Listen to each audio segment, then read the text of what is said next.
থানায় নিয়ে চলেন, ডিম তারাবে দিলে সব বাড়ি যাবো স্যার, চলেন ধরে থানায় নিয়ে। এই ভাই আপনাদের কোনো ঈদের বাজার আছে? জি ভাই আছে তো ভাই। তা আমার দেন তো, কত হয়েছে ভাই? 1000 টাকা ভাই। ভাই এত টাকা তো আমার কাছে নাই ভাই, একটা কাজ করতে পারবেন ভাই?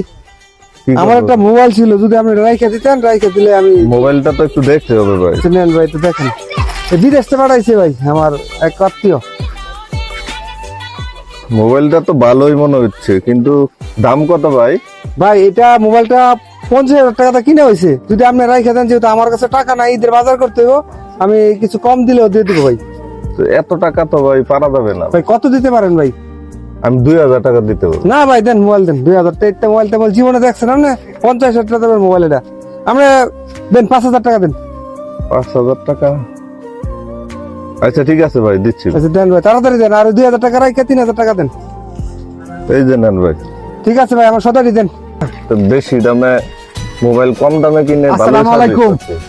ওয়ালাইকুম সালাম ভাই। ভাই ঈদে বাড়িতে আইছি, আমার একটা মোবাইল আছে নষ্ট হয়ে গেছে গা, মানে একটা মোবাইল কিনুন লাগে। আপনি কত মানে টাকা কিনবেন? আমি চাইছিলাম 10-12 একটা মোবাইল কিনতাম। আমি জানার মতো কি পুরান মোবাইল টোবাইল আছে কারো কাছে? আমি তো মনে করেন 50,000 টাকার মোবাইল 5,000 টাকায় কিনবে, ভালো সার্ভিস পাচ্ছি। কয় বছর ধরে চালাইতেছেন এটা? এটা 3 মাস। 3 মাস? হ্যাঁ। তো দেখি কি মোবাইলটা, দেখেন এত কম দামে আপনি করতে পারেন ভালো মোবাইল এটা? ভাই, একটা লোক আছে যে আমার সাথে মাঝে মাঝে দেখা হয়, সদাই কিনে। আপনার পরিচিত? লোকটা মাঝে মাঝে হ্যাঁ বিক্রি করে মোবাইল। এই লোকটার জিগান তো, ওই লোকটা মনে হয় এই এলাকার। আচ্ছা আচ্ছা দেখতেছি। আসসালামু আলাইকুম। আপনারা করতে গেছেন? আমরা একটু থানা থেকে আসছি। থানা থেকে গেছেন? হ্যাঁ, আপনি আমার একটু তথ্য দিয়ে সহায়তা করেন। জি ইনশাআল্লাহ। দেন তো এই লোকটারে চিনেন কিনা? হ্যাঁ, লোকটা তো পরিচিত পরিচিত মনে হইতাছে, কই জানি দেখছি। ও চিনছি। হে মোরে দোহানদার নাম কি? রহিম মিয়া। রহিম মিয়া? হ্যাঁ হ্যাঁ, রহিম মিয়া। তা আমার একটু নিয়ে যেতে পারবেন? আচ্ছা চলেন। এই যে আপনাদের দোকানদার রহিম মিয়া, যারা খুঁজছিলেন আপনারা। আসসালামু আলাইকুম। ভাই আপনার নাম কি ভাই? আমার নাম রহিম মিয়া। আপনার বাবার নাম কি? কুদ্দুস মিয়া। ভাই আপনার একটা মোবাইল আছে, আপনি কি মোবাইল টোবাইল চালান? হ্যাঁ ভাই, মোবাইল চালাই। দেখি একটু দেখি। এই যে ভাই মোবাইল। ভাই এই মোবাইলটা আপনি করতে পাইছেন ভাই? তো ভাই আমার এক পরিচিত লোক আছে, ওনার কাছ থেকে নিচ্ছি আর কি। এটা নিছেন আপনি কি মার্কেট থেকে কিনছেন? কাগজপত্র আছে?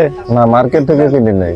তা আপনি কাগজপত্র ছাড়া আপনি তো এটা ভাই খুনসহ ডাকাতির মোবাইল, এটা তো ভাই অন্য, এটা তো এই মোবাইলের নামে তো মামলা আছে ভাই। আপনি তো খুন করছেন, খুন করে ডাকাতি করে নিয়ে আসছেন এটা। না ভাই, আমি তো এই কাজ করি নাই। না আপনার কি কাগজ, আপনি কি আর অন্য কার কাছ থেকে আপনার কোন প্রমাণ আছে?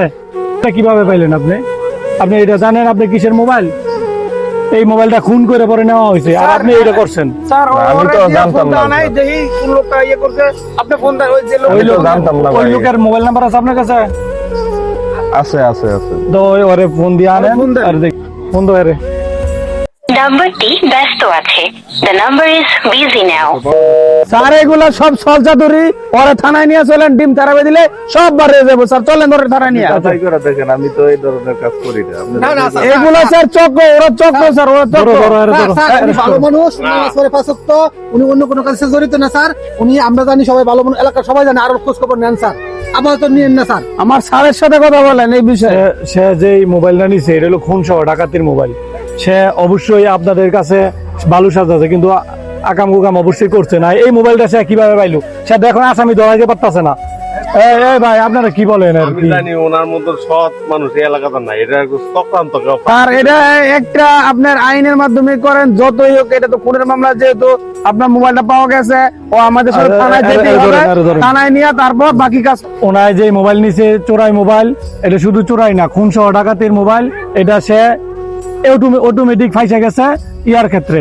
সে যদি একটু সরলতা না দেখাইতো, সে যদি একটু জাস্টিফাই করে এই মোবাইলটা কিন্তু একটু টাকা একটু বেশি গেলেও যদি নতুন মোবাইল কিনতো বা জানাশোনার মধ্যে কিনতো, তাইলে এই সমস্যাটা পড়তো না। সেই মোবাইলটা কেনার ফলে সে এখন যাবজ্জীবন কারাদণ্ডে দণ্ডিত হওয়ার অপরাধী হয়েছে। এমনকি যদি তারে আরেক মামলায় বাঁচানো হয় যে চোরাই মোবাইল গচ্ছিত রাখার ক্ষেত্রে, সে 3 বছর পর্যন্ত তার কারাদণ্ড হতে পারে। তো এই ক্ষেত্রে আপনারা একটু সচেতন থাকবেন। মোবাইলটা চাইবেন আপনারা নতুন কিনতে, যদি কোনোভাবে না পারেন তাইলে একটু কম দামি কিনবেন, তবুও কোনো কারো কাছ থেকে আপনারা মোবাইলটা রিসিভ করার চেষ্টা করেন না।